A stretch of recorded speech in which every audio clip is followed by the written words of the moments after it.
No, I'm right. Do it. Go.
Oh yeah, because it's literally starting up. It's a startup nonprofit too. They've been around for like 2 years now, no? So yeah, but it's like they've only had barely any stuff. But 50,000. that's pretty good, yeah. Just starting it. It does 55. 55. There's already 11. There's this guy earlier. Me and Jennifer were talking, and there was a guy that like scheduled an interview for the position he applied for.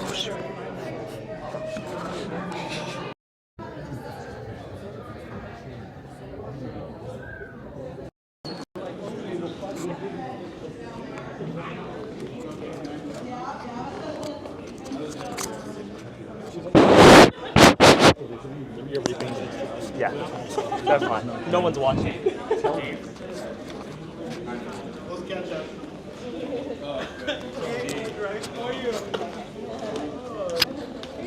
Hey, how are you?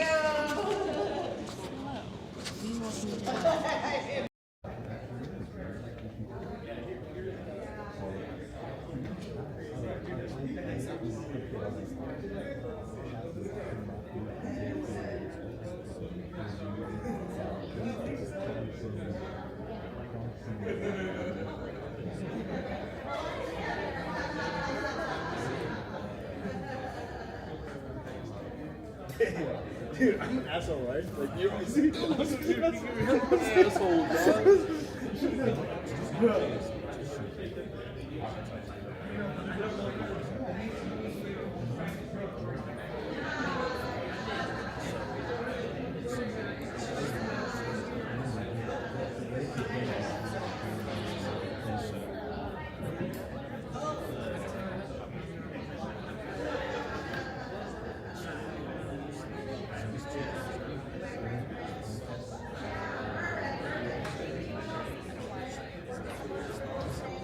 And then also as part of the fund at UNLV.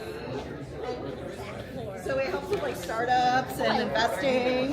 Yeah, so he's really in this group.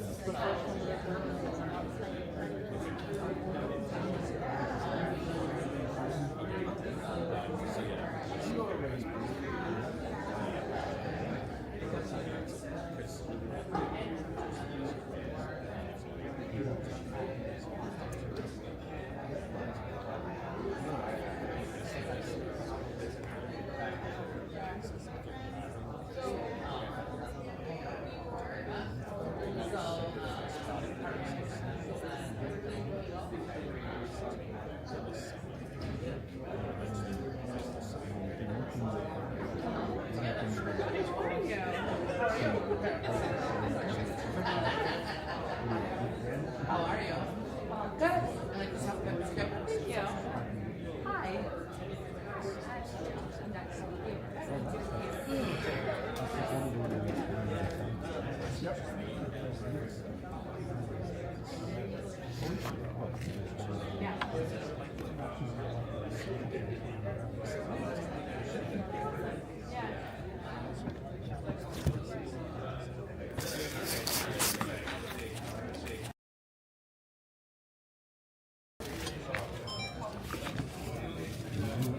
Progress on this particular endeavor?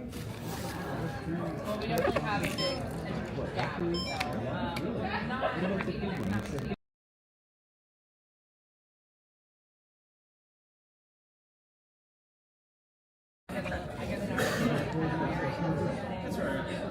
Like three fun passions, and then they all kind of go together. Yeah.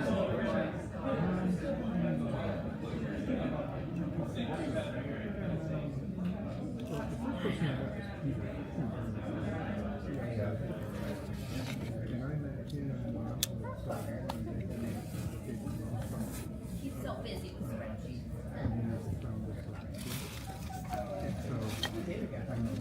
I love a good spreadsheet. I agree that We have guy a is mutual insane. friend. Guy Everyone is might call him. insane. In fact, I'll call him right now. Really? Yeah, I don't know. Please somebody didn't do that. What are you doing? Challenge. I know. Yeah, it was a challenge. But I literally make fun of him all the time. It's like, I just gotta get this spreadsheet together. I love spreadsheets. Sometimes you gotta pay someone to get that spreadsheet up and running, and then you can't. Although he did make me think of some interesting questions around what it would mean to have a material investment strategy on a volatile security like crypto. And the two things I saw were swing strategy and hedging. But I don't understand how you'd apply to hedging in the context of crypto because it has no fundamentals. It has no fundamentals. There's no counter asset that's going to move cyclically against its fluctuations. It's just purely Yay for bees. a statistical game of which is just You said they were hard classes. That's good. Shoot, if it was a hard class, then at all. I'd be throwing parties. Like it did initially.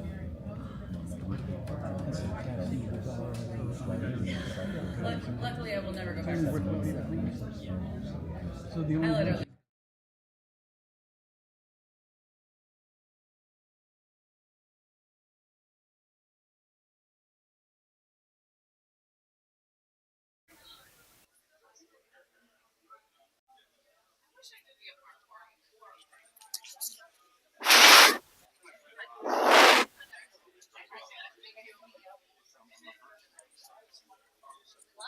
Can you actually check if they work? Okay. Hi, Ellen. How are you? Hi, nice to see you again. How you been? Good, how are you? Very good. How's Las Vegas? The leadership program that you guys are It's in. over. It's over? That's nice, yeah. Congratulations on graduating. Thank you. I appreciate it. Yeah. Oh. So it works? Wait, hold on. Does the mic work? I can hear it. This is your Nick. Does this one work? It's like 30 seconds.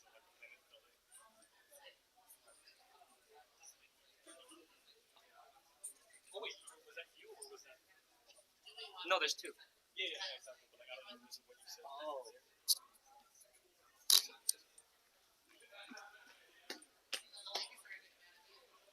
Check now.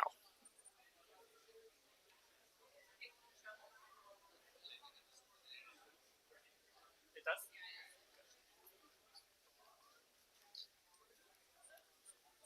Awesome. Hello, so we were able to connect these two mics for you guys. I'm going to go ahead and mute them right now in our software so they won't hear you guys anything until you guys get up there. Thank you. We'll just turn them off and save battery until we start. Is that okay? That works too. It might just restart our system. Okay, I won't touch it then. But That's fine. okay, yeah. Sorry about that. No, you're good.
And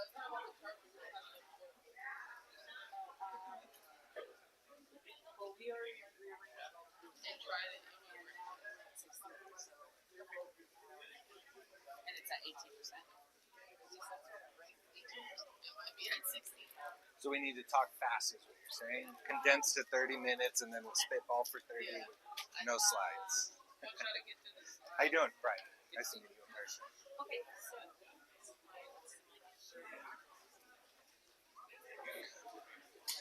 When you guys talk, when you have mics on for your training, when you talk, use this mic. Cool. I know I have a Duxel that Okay. has HDMI and a USB-C. You're the person who's Is it to the right? just because. Yep. No. All right, it worked. Sweet. I guess I'll stand on this side of the stage just to be sure. There's only one mic. Pass it back and forth. And I can charge at the same time. Are these, Jennifer, are these not working? Are these not It's for working? the No, recording. that's for the live stream. This is for Oh, you could do the fancy. oh my God. That's what we did. So, Brian, I'm going to stand on this side of the stage so I can click this thing. So we had a lot of problems with it last time. That'll work.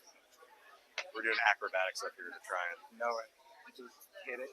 yeah. And you can't put that here on this one. It's not working. Well, obviously we need power, so maybe I can stand here. You can be like, next slide. It's annoying, but Well, as long as it works, it'll work, and then so the whole computer will die eventually, right? Is that what you're saying? no, we're saying we can fix that. But Yeah. So you have to take the connection to this out to plug it in.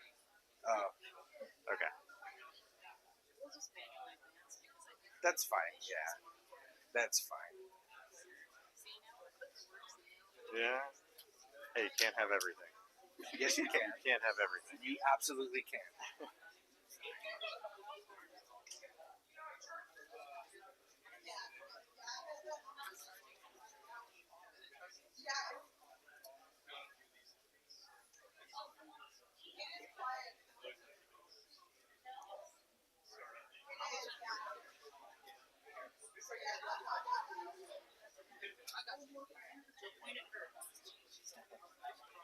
Just hit it with the. I'm gonna introduce you guys real quick. Sweet.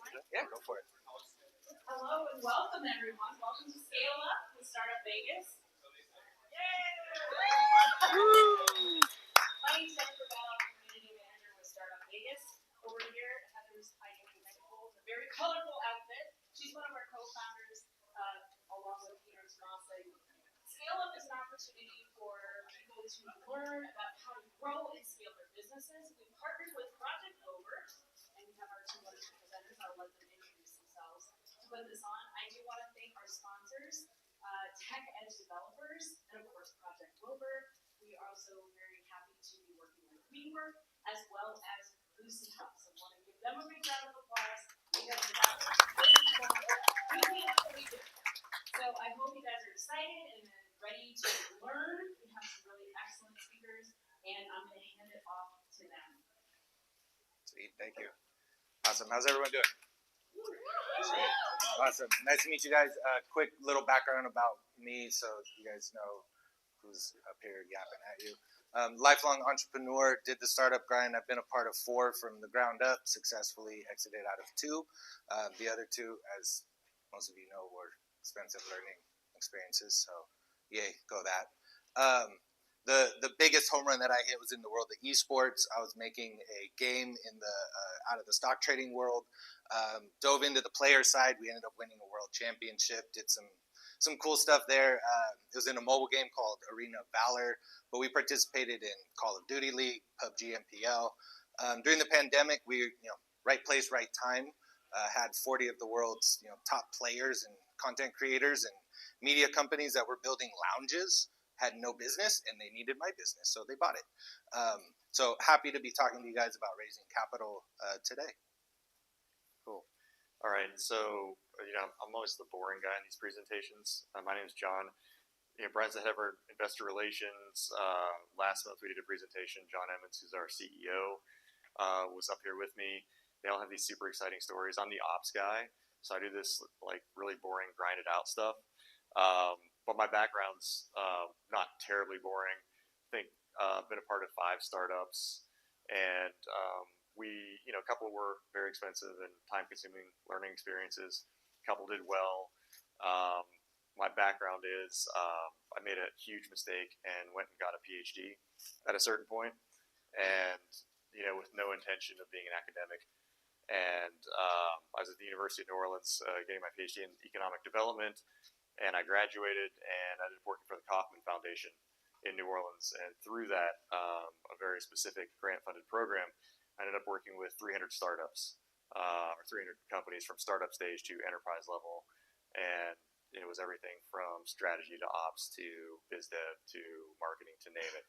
And then I thought, maybe I will go to academia. I can, all this practical knowledge that I now have, I can help people.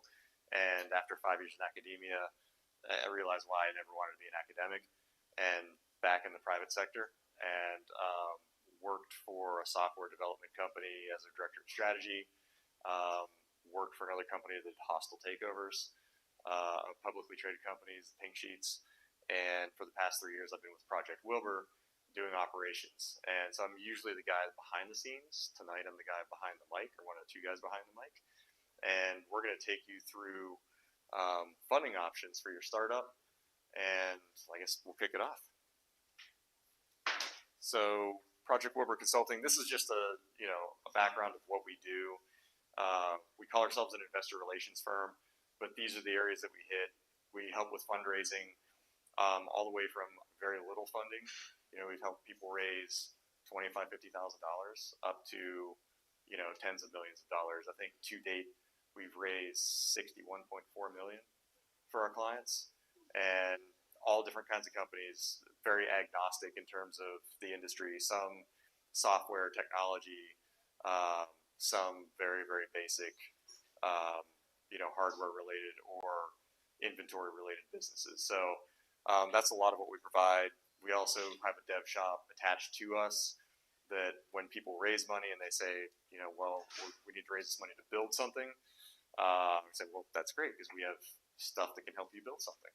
And so we've got that. And then just strategy, walking people through some of the process that we walk you through tonight, talking about how to value your company, how to negotiate a little bit, how to basically put your company in the best possible position to get funding and then to succeed once you get funding. And every company is different. Everybody needs something a little bit different, but that's what we're here for. As we go along, just show of hands, how many people in here have actually raised money for their businesses? Nice, nice. How many are currently looking to raise money? Awesome, love it, good stuff. Just helps us to know how deep to go into some of the topics here. So your startup needs capital, and that's true of like almost all startups. Some people will self-fund, some people will bootstrap, and be fortunate enough that what they have, they generate enough revenue that they can grow their company. But typically people are like, man, I thought that I was going to need, $5,000 to start this company, and it would just generate stuff, and I would grow, and it turns out that I need $50,000 or I need $100,000. I just, I didn't know what I didn't know. It's always more. It's always more. Like whatever you think that number is, probably triple that, quadruple that, add a couple zeros to it. There's always stuff that you need money for city. It's a great way to refine your public speaking skills, great way to get in front of people and ask for money. And even if it's $2,500 or $5,000, every little bit helps. But this is sort of where because then you get advice. When you want money, ask for advice, because then oftentimes it leads to money. So there's that. So pre-seed round, this is where you're a little further along. You may have a prototype. If it's software, it's super basic. If it's hardware, like when we say prototype, it's probably something that's crudely put together that, you fashioned out of, parts that you got off the internet, and, you did whatever you needed to do with it to and angels. And, at certain points you will get somebody to say, you know what, let me hear what you've got to say. Let me hear your pitch.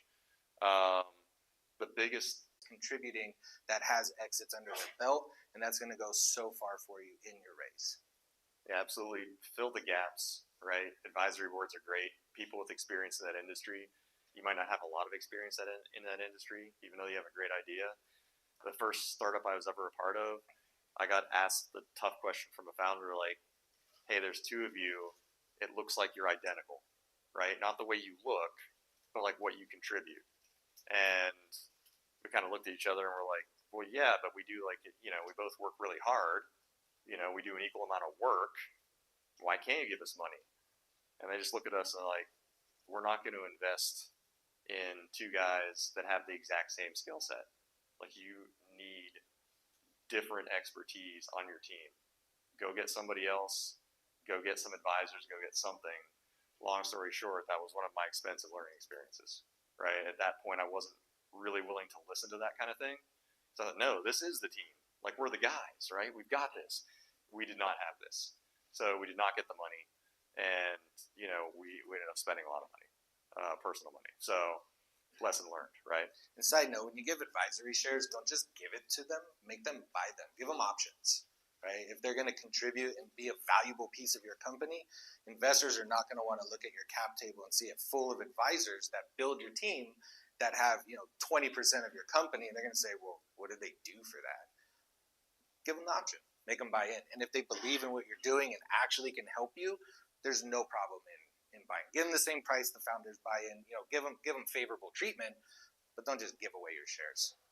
Yeah, make sure everybody on your team adds value, because you're going to get that question a lot. Okay. And the next one here is the seed round. Do we have anybody in here that's in a seed round now currently? So this is the next phase then. Once you get your funding, right, you get the pre-seed round, you build your product, that's when you go and you launch your MVP. You're putting that initial one out there. And this is an area where I wish the lean startup was recommended to me before I made this mistake, but I was totally a victim of hey, we raised money, we're building this product, I know what's best, I know what the customer is going to want to see. And we found ourselves in this, cycle of development, back and forth, and focusing on this feature and that feature. This is the stage here where you put your product out that is good enough. Get it out there. It's not going to be perfect. It'll never be perfect. It'll never be done. But you need to get that feedback back from you. So when you go to talk to the seed investors, they're a little different in what they're looking for, right? They do want to see some revenues, even if it's small, right? It's your idea is the thing, but are you making money with it? That's the time where we're coming into here. And it's a different class of investor too. More of the family offices start diving into the seed round. VCs will start looking at it. Some will pull the trigger in the seed round. There's a good number that do, but this is often when they're going to start tracking you, following you, keep them updated. What I like to do with not just my own companies, but the clients we serve, we'll start building a database. We keep detailed notes on the last time we corresponded with them, what they were said.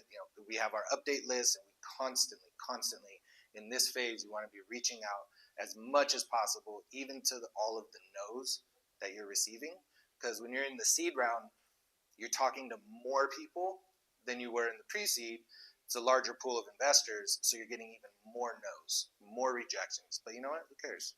Keep sending them updates, and eventually they keep coming back and say, dude, I've been following you for the last year. You guys have stuck with it. You're crushing it. Like, let's talk. Show me what you guys are doing. And in this round, there's a lot of angels in this round. And again, we mentioned angels in the pre-seed phase. Like, angels are both pre-seed and seed. I think when VCs start coming in, early stage VCs, they're looking more at things like software than anything else. That's where you're going to get VC interested. Like, all right, look, this team's really got something that maybe could be big at some point. That's when they start to peak VC interest in the seed stage. The deal breakers, no traction. Like, you were pre-seed, you kind of had something, you couldn't get any customers interested, right? So nobody wanted to buy anything. If you're doing user experience stuff, like, look, it's free to use. I think that's out. Just gotta talk loud. I guess we'll trade back and forth. Go for it. You're getting out there, you're giving it away for free just because you're trying to build user engagement. That's great. right? If nobody really wants to engage, that's a problem. But if people are engaging, like this is part of your traction. You want to, you know, an investor or potential investor wants to see, wow, you got 500 5-star reviews. I love your product. This is the best product ever. This is going to replace Excel. You know, whatever the platitude is, right? You want to show that. And, you know, that's how you pique people's interest. The other thing that's a deal breaker is you did raise a pre-seed round. You never actually launched. If you didn't launch anything with the money that somebody gave you before, nobody else is going to come along and give you more money. Right? It's just not going to happen. So it's one of those things where the traction might not necessarily be in revenue, but you have to have launched and you have to have some sort of engagement with customers or potential customers that are viewed as people who are willing to convert to paying customers at a certain point. And hopefully that certain point is relatively soon. Just like he's saying with the deal breakers, one of the deal makers is the same thing as traction. We have one of our clients, some people probably know them around here. They're they just wrapped up a pre-seed. They're not going in, or a seed plus, and they're not going into their Series A yet, but they have Fortune 50 customers. So, you know, that's a whole different business and model, but that goes to show because they're currently looking at a 400 to 450 million debt round to service some of these customers. So when you look at the traction, it goes both ways. If you go and you land yourself a big customer, that's going to make your seed round or your Series A, it's going to make everything so much easier. So while you're focusing on the raise, don't forget about the business. And I'll admit, I fell victim to this. I was the CEO of the financial company. I found myself day in, day out, 24 hours a day, just meetings for raising money. And I lost sight of the actual business, left it to some of the partners. And that's one of the expensive learning experiences where that fell apart because I didn't have eyes on it. So, as the founders of your company, you're going to have to kind of have all hands everywhere at all times. It's one of the most enjoyable but chaotic times of the business. So totally get what everybody's going through. You go to the next one. Since nobody's really here, I think we can go through these and get to some of the funding types if you want to. We can talk about it. You want to talk about Series A? Yeah. Go for it. So, yeah, Series A is where you really start to get bigger VCs and family offices interested. The angels are not in this anymore because angels don't have enough money. Like angels are just individuals, typically that have some money. They may have had a successful company that they've exited from, and they may make investments of 25, 50, 100, maybe 200K if they're really interested. If I find something really interesting, angels typically don't have 1 to 10 million to invest, right? So this is where, and even smaller VCs, that's pushing it a little bit for them. This is where you get more of the institutional VCs. You've already got this customer base. You've got paying customers at this point. You have more than LOIs. You have more than user engagement. You've got actual revenue coming in, and that revenue is 1 to 5 million a year, and it's increasing. That's increasing up to 2.5 times every year. So 1.5 million AR, annual recurring revenue. It's not just revenue; it's somebody that signed up and they're coming back and buying from you again and again and again, and that multiplies every year at between 1.5 and 2.5 times. Obviously, the higher the better. That's what people like to see. What they don't like to see is churn. So churn is when somebody comes in, they purchase your product, and then they go away, right? So the higher percentage of churn that you have, the less successful you're going to be. You want to make a lot of money, get your annual recurring revenue up. Because 1, it helps your business grow. 2, it attracts investors, right? If you've got a lot of churn, and again, churn's a funny thing. If you ask me, John, like, what's a good churn rate? And I'm probably get that question. I'm going to give you a range, right? Depends on the industry. And that churn rate, a really good churn rate, could be 8% to 15%. Could be 20% depending on the industry. So that's the percentage of people that buy once and say, this isn't for me. I'm going to go to somebody else, right? If you can get that churn rate down below 10%, you've got a real winner, right? Team conflicts. I don't know how many of you have started a company and have team conflicts. This sinks most companies. If you ask a lot of founders, what caused your business to fail, most of them are going to say we ran out of money. The reality is nobody just runs out of money, right? That's the result. The reason is something else. And the reason that most people run out of money is because they have team conflicts. The company fell apart because the founders or core team had different visions, and slowly those ideas about what this company should be and where it should go, especially as it grows, start to come out, right? When everybody's doing everything at the same time, when you're a small, scrappy startup, everybody's kind of working for a common goal. As you get more money and more customers, the people who have ideas about this is where I think this company should be in 5 years, you'll find there's a divergence a lot of times amongst the core team. And it's because that core team was started by 3 best friends who may or may not have divergent skill sets, who assumed we all had the same vision. And it turns out we have very different ideas about what this company should end up being 5 or 10 years from now. When you're small and scrappy and you're just starting out, you're thinking, how can I make it the next 30 days? How can I make it the next 3 months, 6 months? Not a lot of time is given to where this company should be in 5 years. That busts up more companies than anything else. Having founder conflict or core team conflict.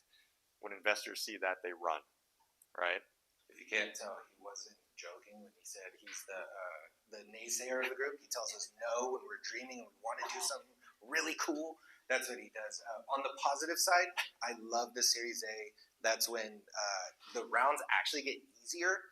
Typically, at least right now, in the past it was a little different. Right now we're seeing a lot of mix of equity and debt, just given the market climate of what's going on. But the larger rounds are actually the easier ones. So have faith that when you get through the issues of raising a seed or a pre-seed, all of the initial startup capital, it does get easier. Once you actually prove out what you have revenues, money will come. Keep that in your back pocket. It does get easier. Yeah, you want to go? Series B, again, obviously as the company is growing, this is when private equity groups are going to come in.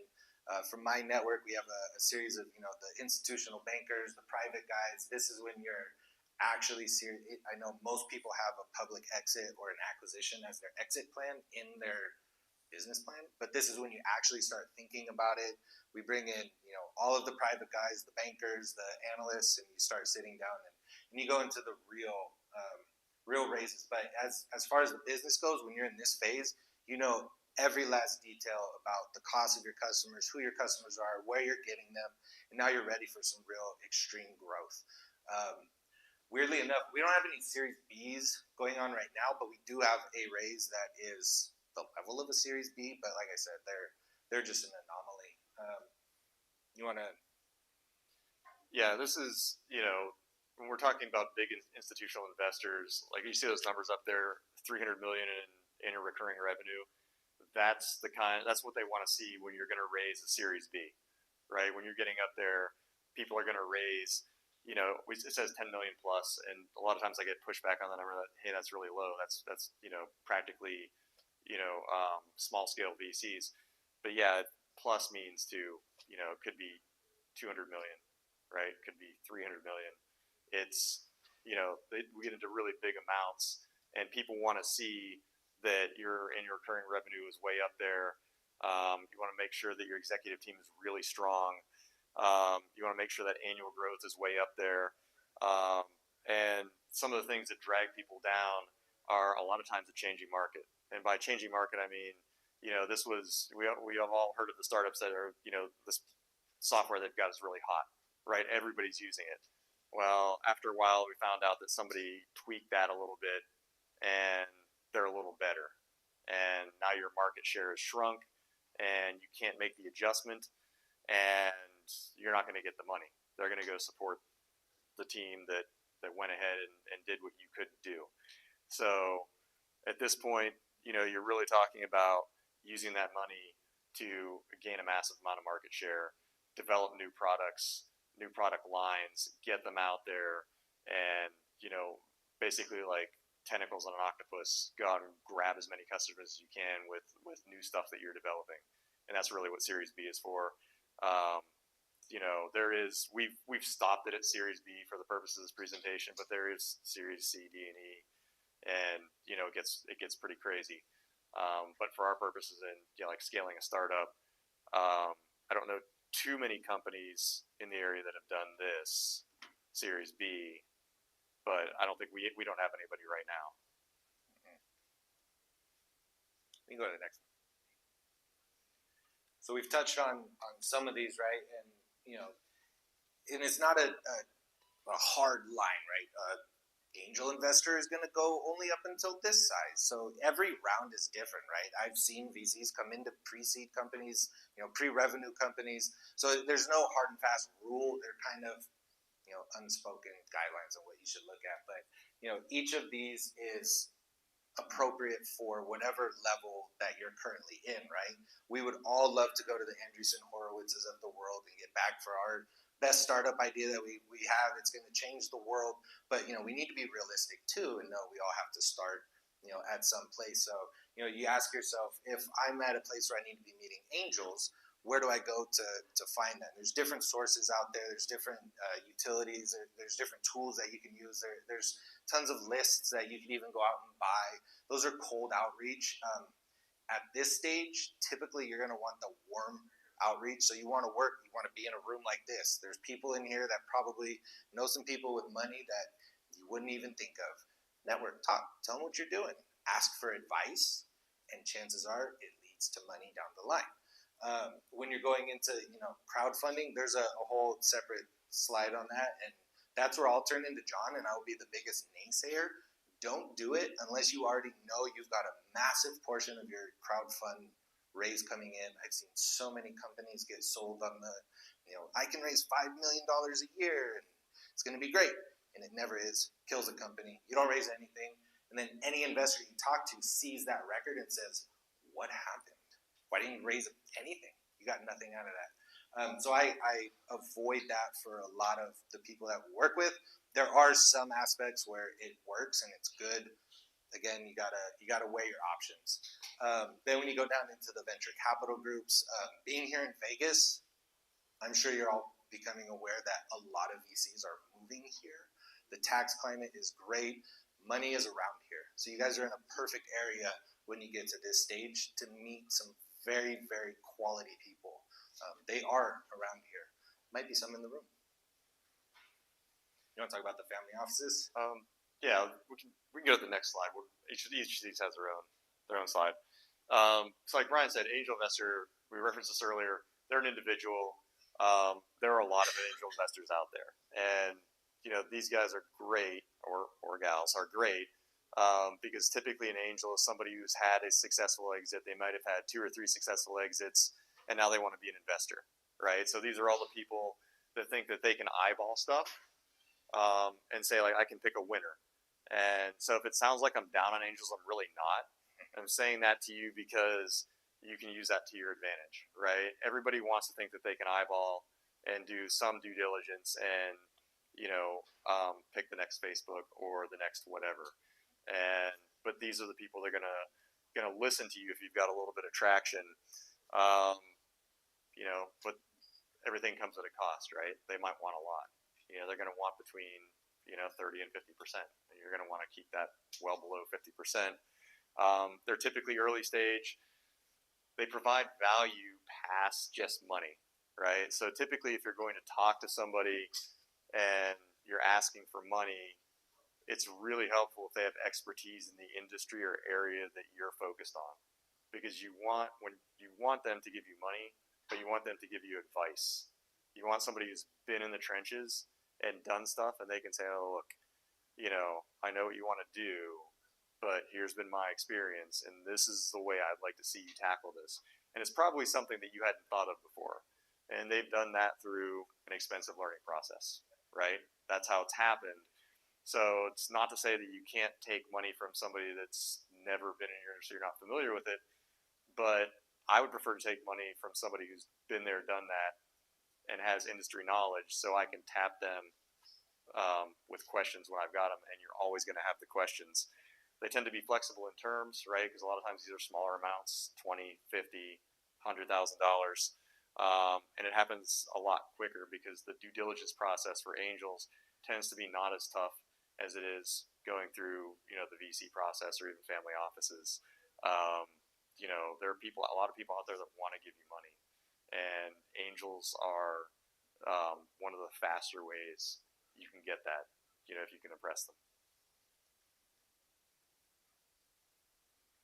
Again, like I said, those are some shocking numbers. I didn't know them before I actually tried a crowdfunding campaign for myself. We raised some money, but it was not what it shook out to be. And time and again, I've seen people that come and they're asking for advice in their campaign, and we tell them, don't do it. Just don't do it. It's going to fail.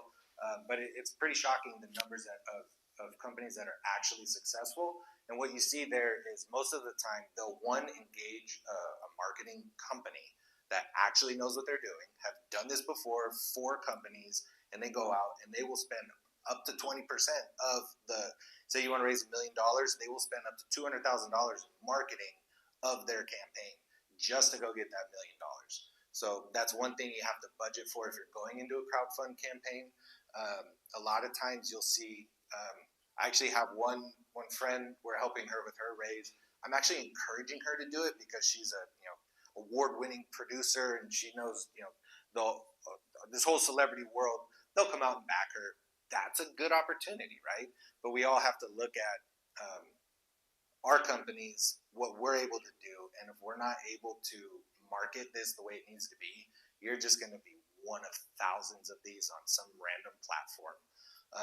So think highly before diving in. The people you talk to from these platforms, they're great at their pitch, and you can raise up to $5 million a year, but don't be sold on that, right? Go in realistically and ask questions, right? There's resources, there's people all around, StartUp Vegas. There's tons of people that'll come and help you and give you their experiences and kind of guide you if this is a route you want to go down. Yeah, I think everybody's heard of Kickstarter. Kickstarter came out about 15 years ago. Founded by a graduate of Tulane University. And I can tell you from the time that Kickstarter started to right now, it's very different in terms of, how money is raised and how much money is raised and success rate. You've got to submit a video, and, 15 years ago, you could do your own video, you could walk through and make it look kind of nice and submit that. Now it's not uncommon for people to spend $5,000 to $10,000 with a professional firm to make their Kickstarter video to try and get money, and that's just for the video. That's not even the marketing. You might spend $20,000 or $30,000 in marketing and PR, and so you can spend a lot of money trying to get a lot of money, and it's you've got a 1 in 5 shot. So there are I think there are probably at least a half a dozen crowdfunding platforms at this point. They're all similar to Kickstarter, but they all operate pretty much the same. So it's a situation where, one, be sure that this is the route you want to go, be sure that you're willing to invest the money and time into it, and be sure that once you do, that it's worth that effort to get whatever amount that you're trying to get. Okay, so VCs, VCs are kind of funny because they come in typically in the seed round or Series A, Series B, so on and so forth. There are very small VC firms. If I had a VC firm that had a $50 million fund, that'd be very small, right? I think the average VC firm is around $175 million fund, and they have to deploy that capital. So they're actively looking for things to invest in. That doesn't mean they throw their money away. The vetting process gets much, much more difficult here. You're going to be vetted by lower level associates, and if your deal looks good, they'll pass it up the chain, and then eventually you'll get to meet the principals in the deal. And people use these when they get past friends and family, when they get past Kickstarter, when they get past the angels, and they're looking to scale. And what they're looking for is long-term vision and expertise, access to networks. VCs know a lot of people, especially in particular industries. Most of them play in particular industries. There's not a lot that are just agnostic. Some of the bigger firms are a little agnostic, but most of them are like, hey, They will tell you, we fund the following and the following industries, and it'll be like 3 or 4 industries, right? But the bonus is if you're in that industry and you get that VC money, then you have access to their network and their expertise, and they can put a lot behind you, right? So they themselves may only have quarterly meetings with you to check out your financials, check out how you're doing, what's going on, but they will make introductions for you, right? They will introduce you to the people that you need to know to get your business going from A to B, right? There will be advice, there will be expertise. It's a good thing. Downside is, they're going to want a lot of your company, right? They don't put, 10, 20, 50, 100 million into a company to get 10%. So like any investment, be sure that what you're giving up is worth the capital that you're going to get out of it.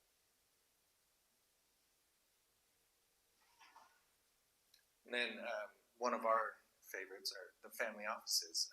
As John alluded to it, the VCs, they're on top of you day in, day out. Some are a little more lenient than others, but there's very strict reporting processes, and it comes with a whole other can of worms. Some family offices are like that, but oftentimes what we see is the family office, when you get to know them and they actually write you a check, most of the time they don't forget about you, but they don't check in. You update them, they're there, they're fine. Most of the family offices that we end up working with, we started working with them because they have so many investments, they don't know what they even have. And there's some that are failing, and they were just bleeding, hemorrhaging. So we came in, helped them fix them, and now we work directly with them, help them vet some of their deals. That kind of a route with the family offices. But you can use that for your business, right? You need to look at, do I want an angel that is going to be calling me every single day? It's a big time commitment. VCs, they're the same way. Family offices is, it could be a toss-up. It could either be a long process to get to know them, know the family, have them trust you. Whatever their investment advisors are, typically they have 2 or 3 people that are the safeguards to the actual principles. Once you get past those, then it's kind of a open check policy. If you need something, they're there for you. They're fantastic in that kind of support. On the other side, that'd be a longer version of actually building this relationship. Sometimes you see it where you hit it off with their investment advisor or the person themselves, and they'll write you a check on the spot. There's some notorious ones from Las Vegas that used to write people $100,000, $200,000 checks with the promise that they would move to Vegas. They'd set up an office and then leave. That's a whole separate story. But the family office route is used for not just the quick and easy access to the capital, but oftentimes they have a network of businesses that you can tap into to then accelerate your growth. So in those types, we want to find the people that typically have had an exit in the industry we're in, and their family now has extreme wealth from that. They're going to know what you're doing. They're going to know people in that industry. Same thing as we were saying with the angels, just to a higher degree. They've had a higher success than a normal angel, and they're able to back you further. Yeah, just for clarity, the family office is exactly what it sounds like. It's typically 2 to 5 members of the same family with generational wealth, and they're looking to invest, right? They're typically more difficult to get to because most of the family offices, even here in Las Vegas, most people have never heard the names. They tend to be low-key. They don't tend to be out there. They're not advertising themselves. And almost all of them have a financial advisor. Their finance person is out in front, and you've got to get past that person first. They're the gatekeeper. And once you've earned the trust of that person, then they will take whatever you've got to the family, and if the family likes it, then you're going to meet the family. Like any family, what comes along with it is if they like you and they fund you, again, massive amount of expertise, because typically they created that generational wealth through one specific thing that one of the family members or multiple family members were involved in. So there is that, but there's also loyalty, right? They like Brian said, they're not going to be on top of you every day like an angel who invested $50,000 and you might, they're much more low key, much more laid back. Do have a lot of expertise, do have a lot of networks, but they're also very loyal, right? So we've actually worked with a number of family offices where we walked in and looked at what they've got, And we're like, wow, you've got, what's going on here? You've got like 3 of your 5 investments they're failing. Like, yeah, it's, we've been kind of working with them and sticking with them, but yeah, they're not doing very well. Right. And then we'll go through the process. Well, have you analyzed their operations? Have you analyzed their, whatever?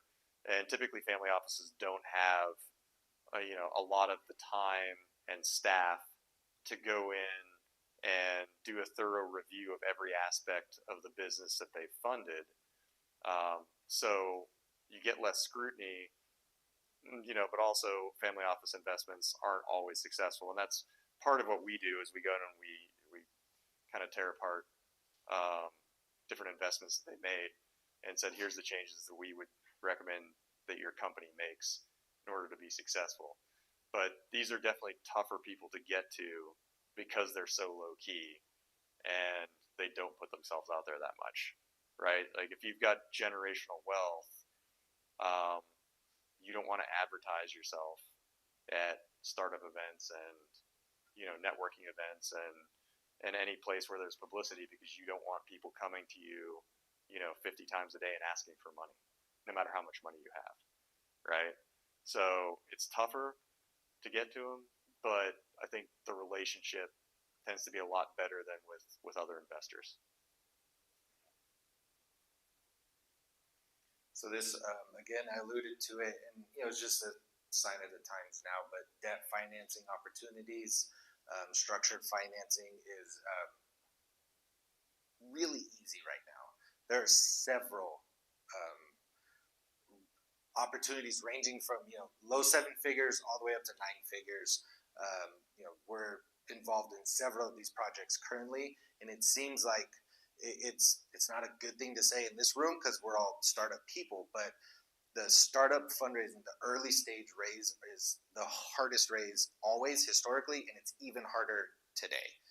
Adding in a piece of debt, and there's ways that we'll go over on how you can do that. Convertible notes, is a very popular topic right now with a lot of the investors. But you have to remind yourself, with the interest rates how they are now, why would somebody give you or me or anybody $500,000 when they could literally go loan that to somebody and make that money back guaranteed? And if they don't pay them back, they have a recourse. There's a lien against them. There's some asset that they will then take, so they're protected, right? So we, as startup founders, we need to overcome that. And our whole job in fundraising is to de-risk our opportunity as much as possible. So that way that investor is saying, hey, yeah, I could go loan somebody this money, but these guys are sharp, these girls are sharp, I'm going to go invest my money in them. But debt financing, don't scoff at it. Every company has debt. It's just a tool, right? If you have orders that you need to fill, debt is an easy way to go get it. If you need to build products, if you need to build things, there's so many sources out there right now that can help you get that capital. Debt is definitely an important topic with a lot of the investors that we work with today. So we're going to run you guys through some of the different types of investment vehicles. There's more than this, but these are the ones that we've dealt with a little more personally, and some of the ones that are a little more common, at least in the last 5 to 10 years. So the first one is a safe note, and this has become really common in the last 5 to 10 years. SAFE literally stands for Simple Agreement for Future Equity. So what happens is this is really kind of a form of debt financing. If Brian and I are going to do a deal, I've got the money.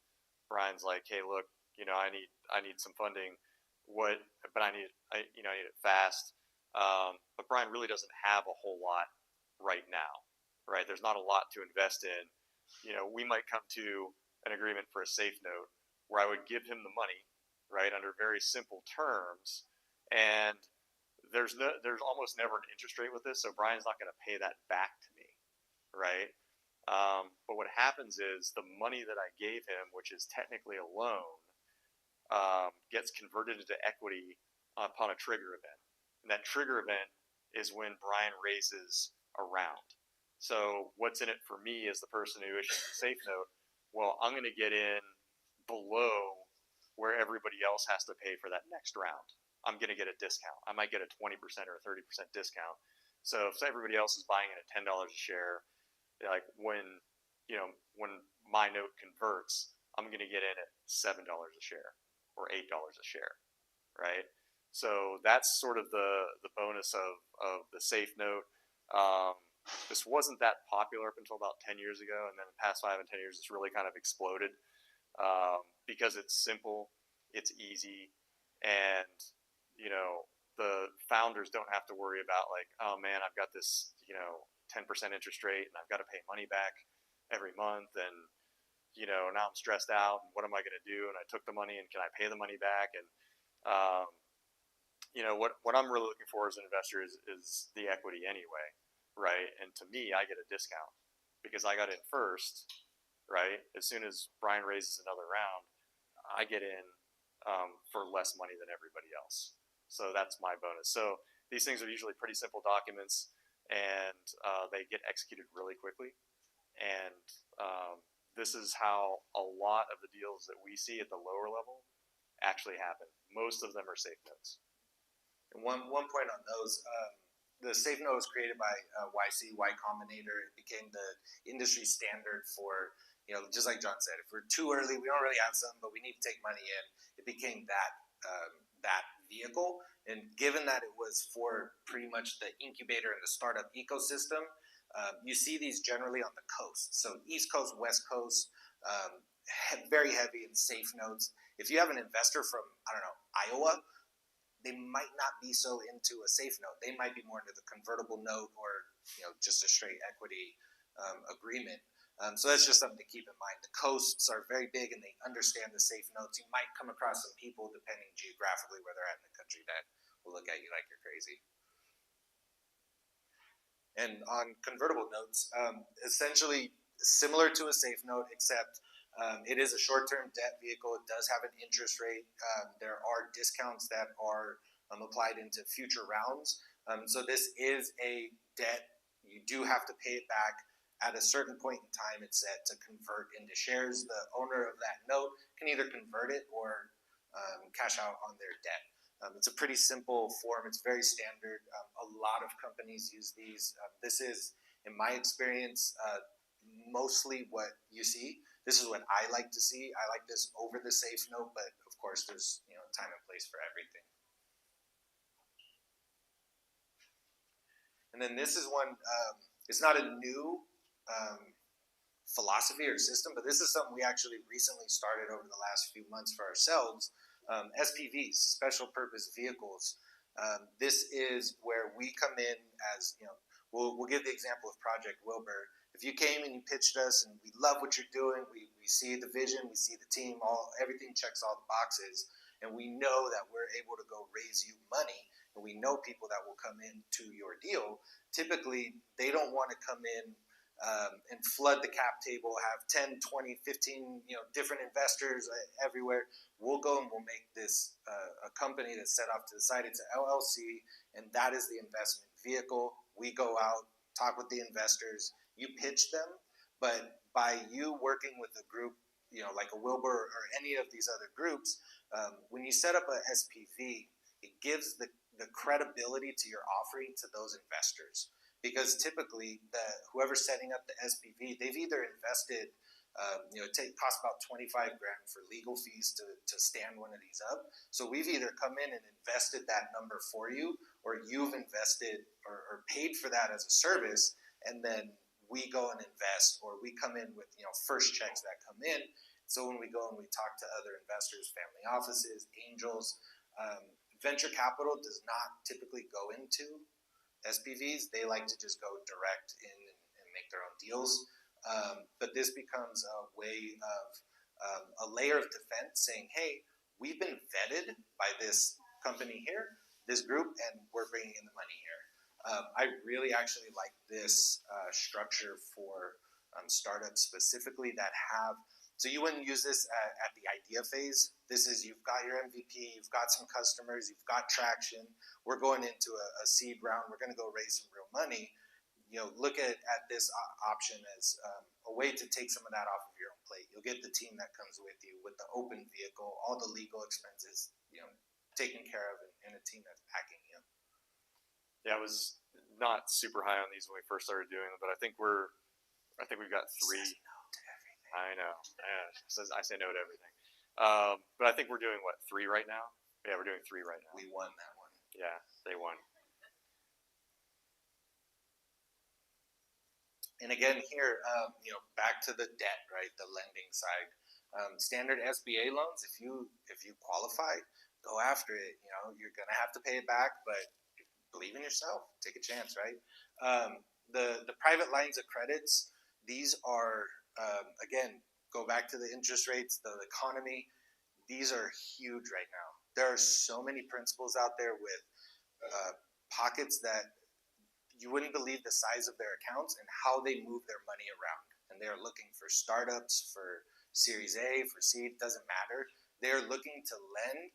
They do have requirements. Sometimes they come with, you got to put up a personal guarantee, a corporate guarantee, some type of an asset that would back it. Maybe it's a purchase order, maybe it's, IP. Every one that facilitates these private lines of credits are different, right? And they vary in their requirements. But this is a very viable and popular way to get capital now.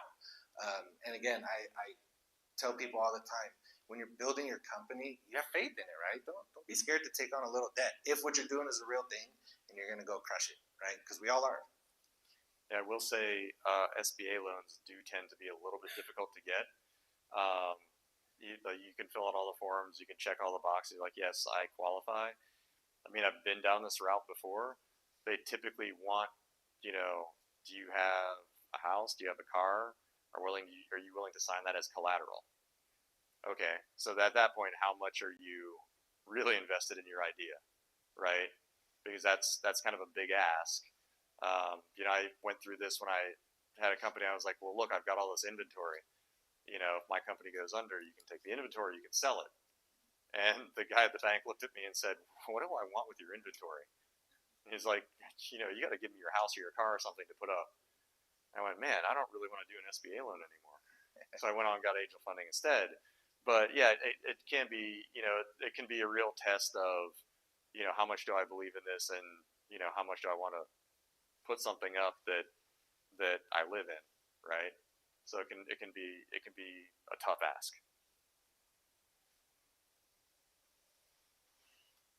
So valuation, and this is always a tough one, because if you ask somebody what's your company worth, they're like, hey man, I'm worth like 100 million, right? This is purely opinion, right? The person with the company is always going to say my valuation is here when negotiating, and the person with the money is always going to say, I think you're really more down here, right? Everybody's looking for the most favorable terms. I used to teach finance, and we had a whole system at Baylor University where we taught students how to go through the valuation process, and it was really kind of a nice calculation. And the first time that I took it to a friend of mine who was a VC, he laughed at it. He goes, look, man, he's like, you should know better. You can present this to a VC, but your company's valuation is worth whatever they think it's worth, because they're the ones with the money. Like, the best thing you can do is come into it with stuff like this as a starting point for negotiation, and have as much data as you can get to say, this is why I think my company is worth X. This is my justification. Because they're always going to come down and say, I think your company's worth this.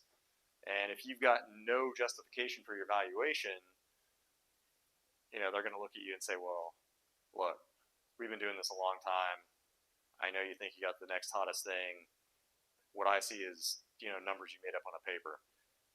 If you can come into that with some sort of data, some sort of financials based on, customer data, even if it's just user data, then it doesn't mean that you come in and say, like, look, my valuation is this, and they're going to say, hey, look, you got great data, I'm going to agree. It means that's a starting point for negotiation with the person you're asking for money, right? So the more data you can collect, And the more that you can turn into something that looks tangible, the easier it's going to be to negotiate, right? But at the end of the day, your valuation, if you don't have actual revenue, is worth whatever somebody thinks it's worth. It's up to you to put enough stuff together to make an argument to justify your position. In the early rounds, that's why the safes and the convertible, they're great because you're not actually putting a valuation on there. You'll have a valuation cap potentially, but no valuation is needed. In the early stages, you're just going to handcuff yourself, and then you're in this battle of defending whatever number you put out there. So early on, try to avoid it, but be ready for whoever you're talking to come out and try to tell you what your company's worth. So this is a huge part here. This is a lot of what I do for the people that we work with is the constant reach out. It's just like why I'm not good at social media because it's all about consistency. But with investors, you got to be in front of them, always out there, always talking to them. Send them emails once a week, update them. Hey, this is what happened this week. And if you win an award or you win a pitch competition or you do something great, have a milestone, absolutely share it with them. Pick up the phone, call people, right? Just reach out. The easiest way for them to forget about you is for you to just disappear off their radar. So be charmingly relentless in your pursuit of their money, right? Don't be annoying, but be annoying. Yeah, it's really the old adage, out of sight, out of mind, right? Just because somebody says no, an investor says no, doesn't mean it's no forever. So you want to ask them, can I put you on my email list for updates? And even if they say no, do it anyway. I mean, that's what I do. But you're one of 100 deals they saw this week, and they might have said no to you, but they have no idea that over the next 6 months of what you're going to do, how you're going to improve your company, how you're going to improve your valuation, how many more customers you did outreach to, how many more people bought your product, how much more you had coming in. You're not on the radar anymore. Get on their radar by constantly outreaching them. And then, you know what? If what you've got is legit and it piques their interest, you're going to get a phone call. Hey, want to have a conversation about this? If you don't do this, you're never going to get to that conversation. That no is the last conversation you're going to have with them. So always do the outreach. And that is us. There's our QR code if you'd like to snap that. Aside from that, if you've got any questions, we'd love to hear them. And if you do have questions, raise your hand because we're live streaming. We want to use the mic.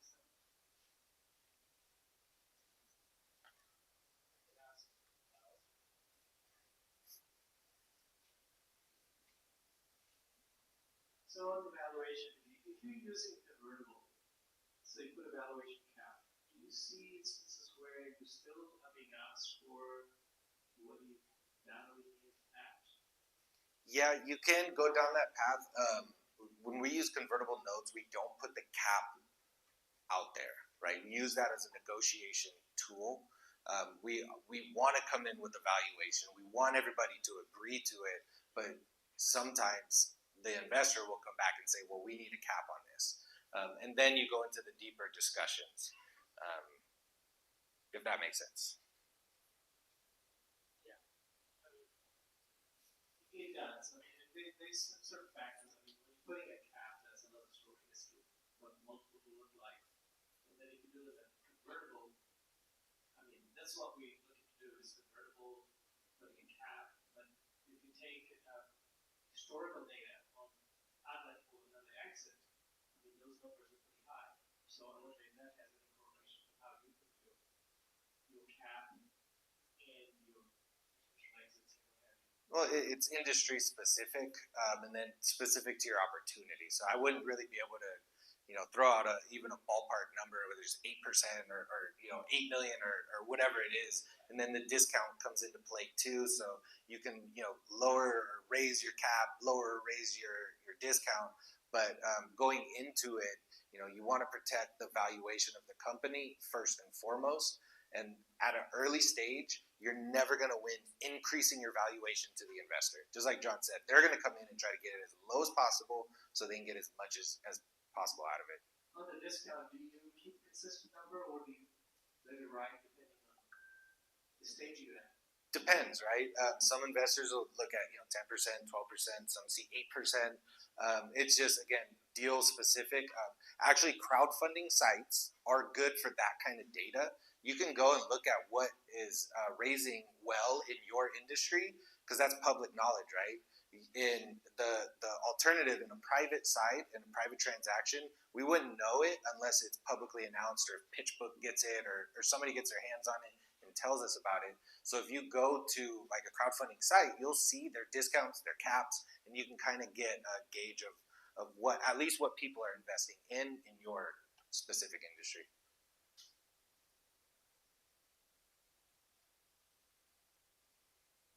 Any others? Doesn't look like it. Oh, there's another one. Hi, I'm Debbie, and I'm here with the UNLV Executive MBA students, and we just want to thank you so much for your presentation. And this is in line with what we're learning in school, and I really love the real-life application of it. And I also work in commercial real estate, so I've seen some of these things in real life, even like angel investors. So it's great. I'm really happy we're here, and I just want to say thank you so much. Awesome. Thanks for coming. You're welcome. And correct career path to the MBA students, by the way. I wish somebody told me that when I was young. It's been great.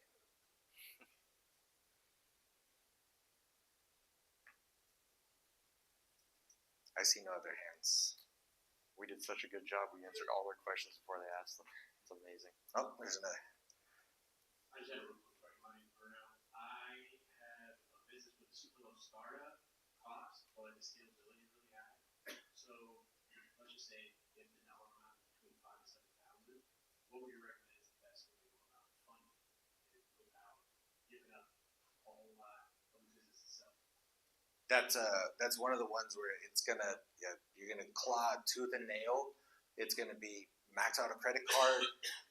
You meet somebody, a family member that you tell this idea to, but it's gonna come personally from you unless you happen to know an angel that you say, hey, this is what I'm doing and it makes sense to them. But typically that size number, that you're gonna create something that is your proof of concept, and that's on us as the founder, right?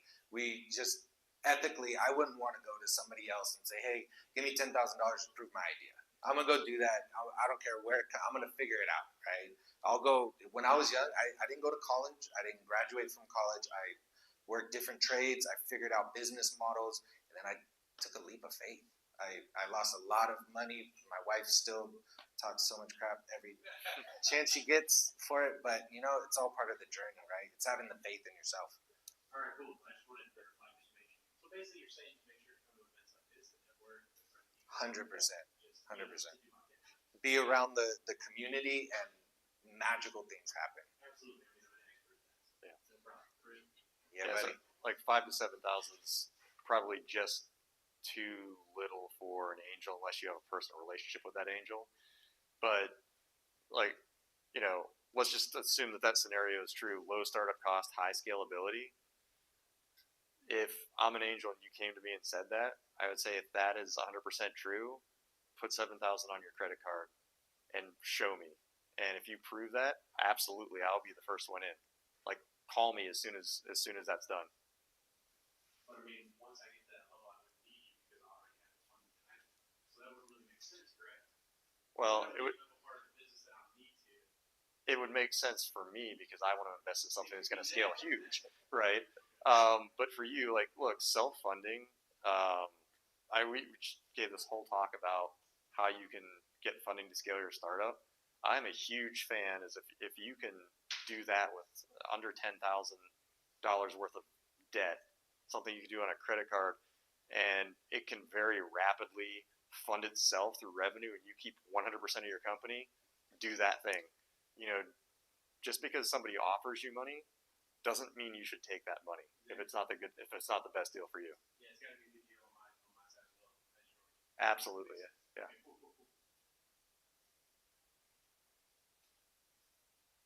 Hi, my name's Ben. How often does that happen where somebody will bootstrap? Not really. How often have you guys seen being able to make it self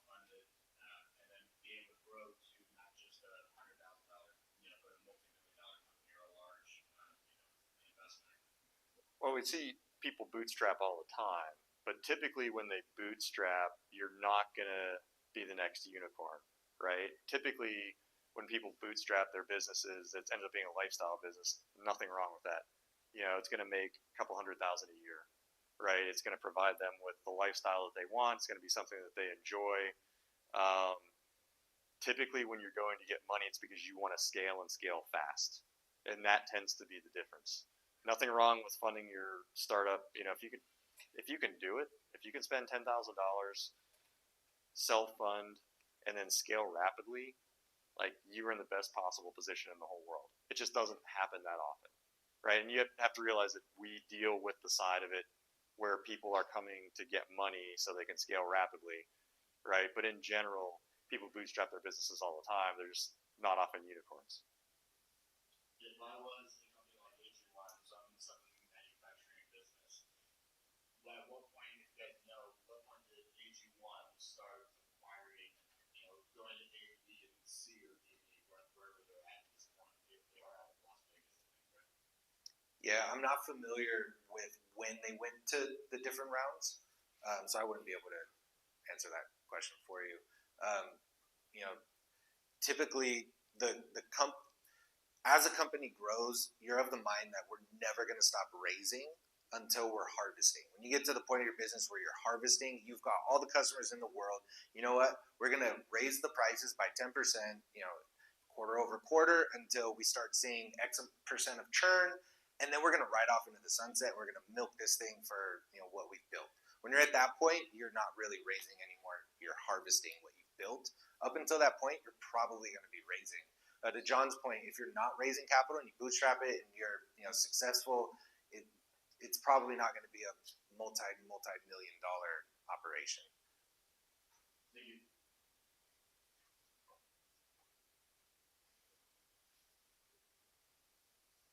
So I have a bit of a weird one. What if you're coming from like the opposite side and you're not as interested in the money, you just have a crazy idea and the team? How many ideas are too crazy? For example, in my particular case, I have this vision of like an EV supercar, and I have a hot rod club with like fabulous drivers, fabulous fabricators, and I know I have the project management skills to like bring that project to fruition. If I dump all my personal finances into building, a prototype, and then I demonstrate that I can start manufacturing that prototype and like pass DOA certifications and all that, is that attainable? Like, if you have the team and you're a crazy person, is it doable? Elon Musk did it. But okay, I know. I'm joking. Yes. So on the two parts to this question. On the EV side directly, a very good friend of mine. He's actually out here in Vegas. He's a private equity guy. He's the guy that's behind the new DeLorean, which is an all electric EV supercar. EV market is tanked. It's terrible. So your personal journey in that aspect is going to be incredibly challenging to make it into a business where you're manufacturing these cars on the open market. That's not to say you can't personally put the team together to make one, right? And once you make one, it's just it's 0 to 1, and then 1 to 100, and then growing from there. But the step for you would be getting that first one made. If you believe enough in your project, no project is crazy enough until some of the best things are made. Yeah, because we were talking largely about the composition of the team being the factor that makes the difference, and the excitement being the factor. Like, if I have like one of the best drivers in the world and we're making crazy trip videos and getting that excitement on a product that kind of inverts what the current expectations are around that space, based on your experience, have you seen teams succeed in an otherwise saturated market because of charisma or intent or team? I've seen it in expertise. If you've got a killer team, like look, there's the old adage, people invest in teams, not ideas. It's true. There's another saying, a lot of investors say, I'd rather invest in a good team with a bad idea than a bad team with a good idea. I wouldn't invest in either of those personally, right? I'd rather see a good team with a good idea, right? But that is a mentality out there, and it is prevalent. And like, if you got a killer team, like, look, that's one of the first things that investors look at is a killer team. What's your expertise? I'm not talking about like, glamour videos and all this amazing stuff. If you've got a world-renowned driver, if you've got engineers that have proven the tech or can prove the tech through some sort of prototype, even if it's small, not like a full-size car, something that will break the industry. Any one of those things or combination thereof will get you meetings and get you funding. Absolutely. And this is where you get creative, right? Like, it sounds like you've got an asset in this world famous driver of this type, right? Use that. Go work some deals with some other brands out there, generate revenues for your group, and use that to put back into what you're doing. It's like what Costco did. Costco doesn't make money on selling products. That's not why they're in business. They make all their money by their memberships, right? There's so many companies out there that build one thing just to go get the money out of something completely separate than what you would think. So, So tying back to what you were saying, look for someone who does venture capital in that environment that has success in maybe something involved in racing or automobiles, so that way. Yeah, absolutely. I mean, if you've got, like you said, the EV market is tanked right now. If I'm a VC or any VC and you come to me and say, hey, I've got this EV, I'm like, yeah, pass, right? If I'm a VC with deep experience in the VC space or in the EV space, and you say, look, here's what I'm into, and I think this could reset the market, like, yeah, I want to talk to you, right? It's, smart money will listen to that. Yeah. If you can meet them. Yeah. for sure. I would say that's more of a non-VC because the market, so many lost so much money in the EV space. That would be more of a eccentric family office or angel that has a massive car collection that wants to do a cool project with some cool people. They're out there. I'm a believer. If you have an idea that deserves funding, you will get funded.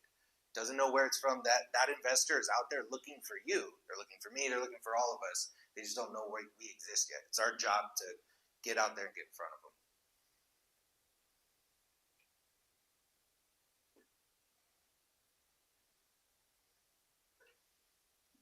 Hey, so I'm also a friend in the entertainment and media side. So I know crowdfunding was super huge for that. Like with Kickstarter stuff and everything. Is that still viable now, or should we seek other sources? For media financing, look at the debt side. I don't know what the project is, but there's a lot of, they call them finishing funds, but they'll also come in first. Completely different than the business world, but a lot of funds will be last in, first out. Okay, and if he's looking for funding for a sports media and entertainment show, I don't know what his audience metrics are, or what kind of revenues he has. Yeah, the thing would be taking footage of what he's doing and shopping it to networks, because there's all of the networks are looking for content. Paramount is going constantly in these acquisition talks. They're all trying to figure out it's consolidation that's happening. Netflix, all the streamers, Netflix, Amazon's, all of their people there, they're looking for very set criteria for shows. I know TikTok, they just launched their the TikTok shop where they're allowing their influencers to go in. So there's a huge thing that's happening with, say, New York Rangers, hockey team. They've got youngsters that are on TikTok that do kind of the sports talk radio. I know those kind of shows are super popular in the media space. So finding the quality people that have connections in that space is really the way to go. I know a few people at the networks there are happy to talk and look at a show and see if it would be something that could take the next step. But typically shows get funded by the networks, and you don't really have to put much dollars into it. $10,000 max, and you get your reel that you go shop around. Yeah, because he's had a show for over 8 years. He's got about 700 episodes, so I'm helping him on the scalability side. Has he talked to networks? I was thinking it would be better to go the independent route for him, but you're thinking maybe the network side, even the streaming services. So I was thinking staying away from like bigger conglomerates like MGM and Paramount and stuff like that, going for like Netflix and Hulu and Peacock and stuff like that. So that's what you're kind of right. Yeah, I mean, it depends on the show, right? They all have the things that they're looking for. Like I know Paramount is very focused on younger generations, entrepreneurs. If you're you know a personality that is attractive on the screen, they probably will look at what you're doing. But happy to connect, and then we can see what the show is, right?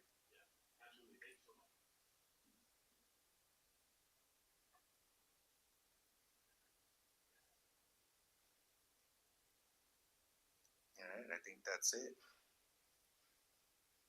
Awesome. Appreciate the time, everyone. You guys have a good night.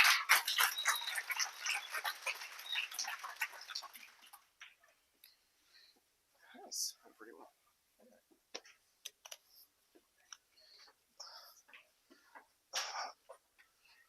Hi guys, I'm not gonna jump on stage, but I just wanted to say thank you guys so much for coming out. And I want to give a big round of applause to Jennifer and all of the amazing staff here, so please join them.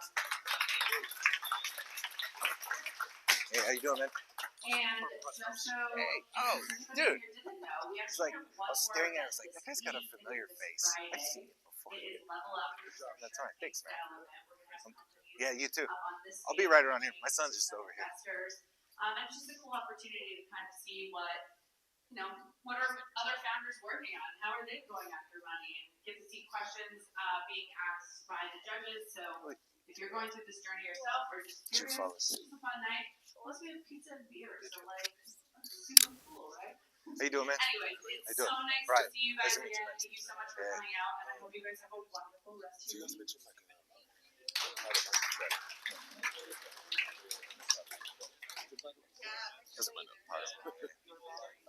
We're gonna give him batteries. So a corporate promise is typically part of what.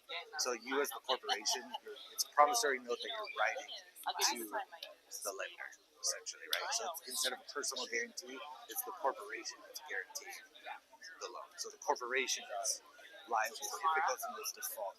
Exactly. That happens when the corporation has a tangible asset that well, not necessarily infrastructure. So there's people out there that will actually use their own asset if they like the deal. Right. So these are typically like very wealthy individuals that will go and buy a bond instrument. They leverage that bond instrument to generate the capital that they're going to lend to you. So they need to know that they're getting the coupon from the bond, right? So they're being hedged in a way, but they need to know that this debt is going to be serviced. And depending on the deal, they might use their own asset, they might use something from the company. It's just all different, right? It's up to the person, how much they like you, how much they believe in you, and trust in you. Yeah. So, okay. Okay. Yeah.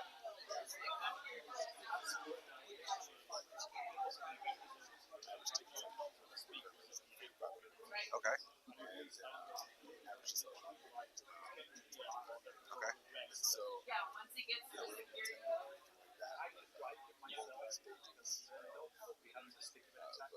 it gets to security, it's no longer a problem. Yeah. So the big show when I was just this is happening. Yes, and when I mentioned yeah, so you have revenue. If you go and call it pre-seed and they see that you have revenues, you're going to get bumped to the top of the pile. 9 times out of 10, most companies that we see they're all pre-rev. So if you have revenues, it's already giving you a shot, right? So if you call it the seed, I think that would be a good place to put, and it would be to build the platform, or pre-seed, sorry, build the platform. Yeah. So how to walk off. What? I hope no, I just checked the live stream.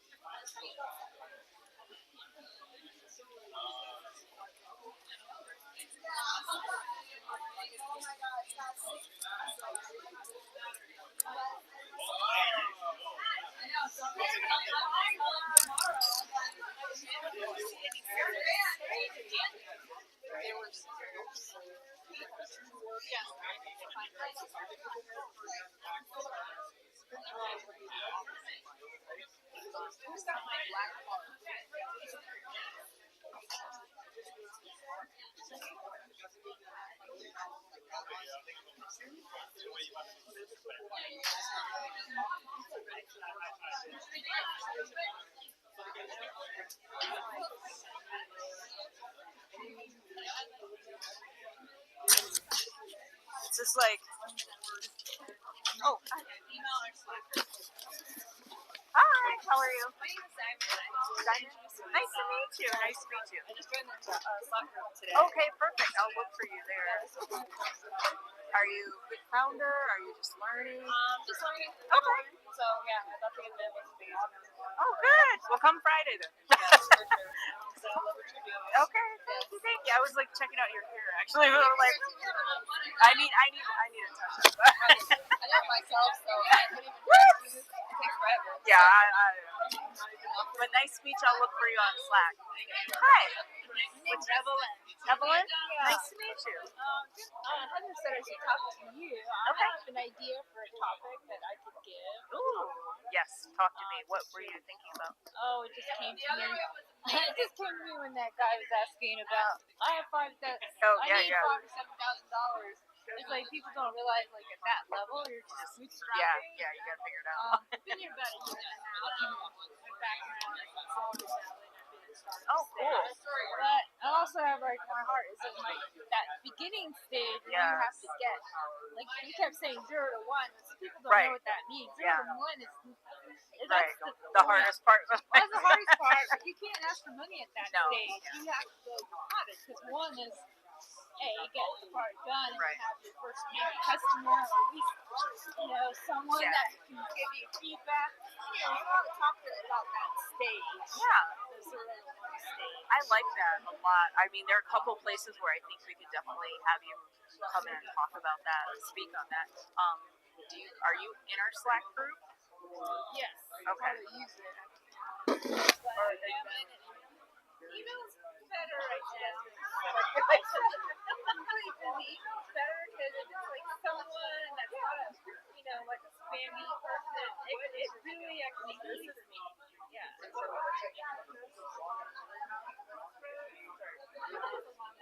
Crossroads. So it would be great if I could spell Crossroads.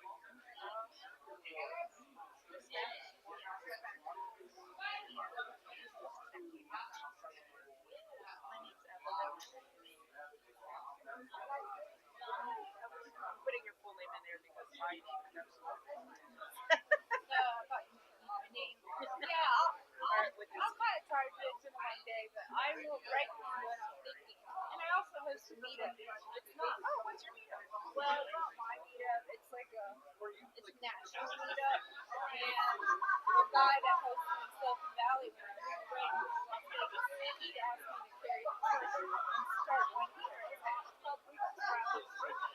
Oh, my God. Bootstrapping. Okay, so it's just for people that are trying to build a product or trying to grow some revenue. I mean, eventually everybody gets funding. People are at the very early stages. No one's going to give you funding. Right. You have to create revenue other ways. There's so much. I could probably